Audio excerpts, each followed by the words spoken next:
Hey, it's Kyle here, and today I'll be reviewing Ready Player 2 by Ernest Cline. Before I start my review, just as a reminder, hope you'll like this video, and if you haven't yet, please subscribe to the channel. I really appreciate the support.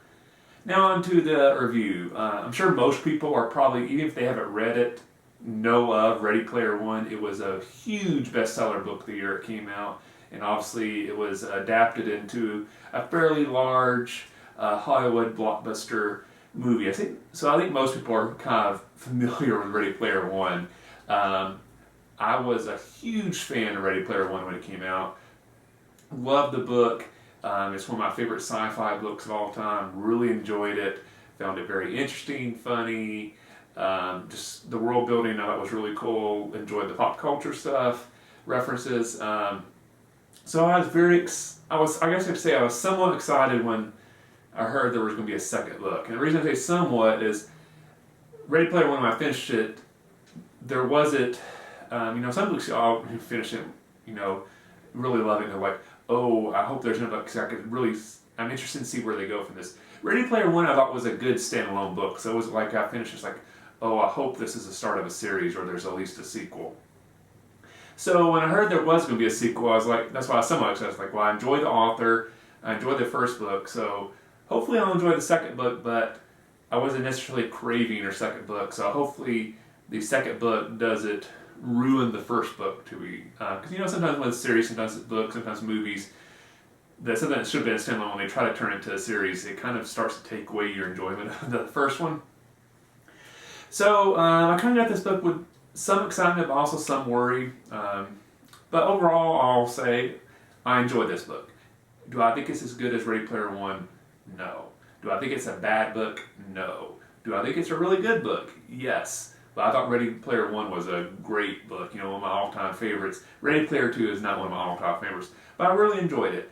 I would say the first part of the book, I was slightly worried because I just thought the first half of the book, I thought it was just okay, and part of that was I felt like some of the stuff they were doing to set up this storyline of this second book was taking away a little bit of what happened in the first book. Some of the satisfaction of how the book transpired, as to say, the character development, stuff like that. I thought the second book was kind of tarnishing some of that a little bit.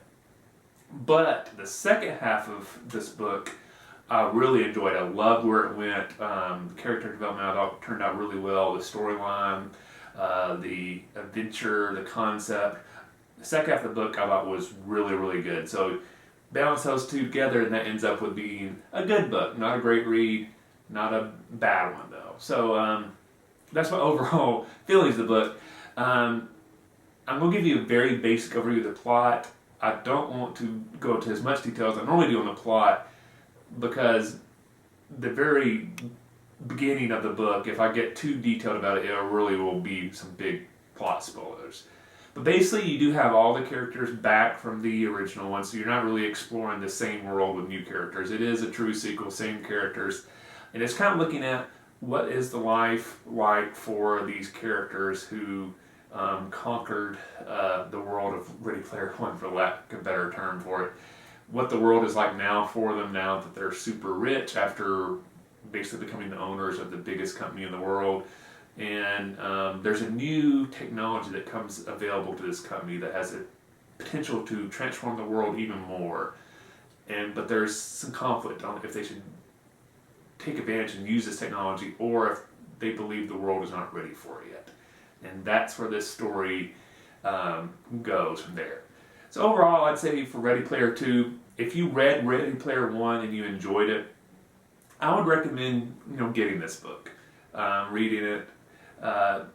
If you've never read Ready Player One, or maybe you just read Ready Player One and you were not a huge fan of it, I wouldn't bother. If you did not like Ready Player One, you're not going to like Ready Player Two. Maybe if you've never read the books and you just saw the movie and you weren't a huge fan of the movie, again, I would say don't bother. If you weren't into the concept, the second book is not going to do it for you. But if you really enjoyed Ready Player One and you enjoyed the movie, or just one of those, if you enjoyed the book, maybe you hated the movie, but if you love the book, I would say, Ready Player 2 is a worthwhile read. Don't expect to be blown away with it and thinking like, oh, this is the best follow-up book I've ever read.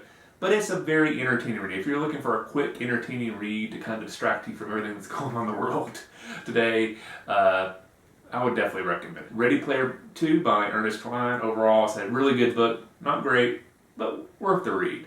Hope you enjoyed this review. If you did, please like it. Like I said at the beginning, if you haven't yet, please subscribe to the channel. I really appreciate it. My question to you today that I'd like you to answer in the comments is, what is your favorite second book in a series? You know, a lot of times people always like to say, you know, the second book is never as good as the first book. Every once in a while there is a second book that you're like, oh, this is actually better than the first one. So let me know in the comments section below, what was your favorite second book in a series of all time. Anyway, like I said before, hope you enjoyed the video. Happy reading, and I'll see you the next time.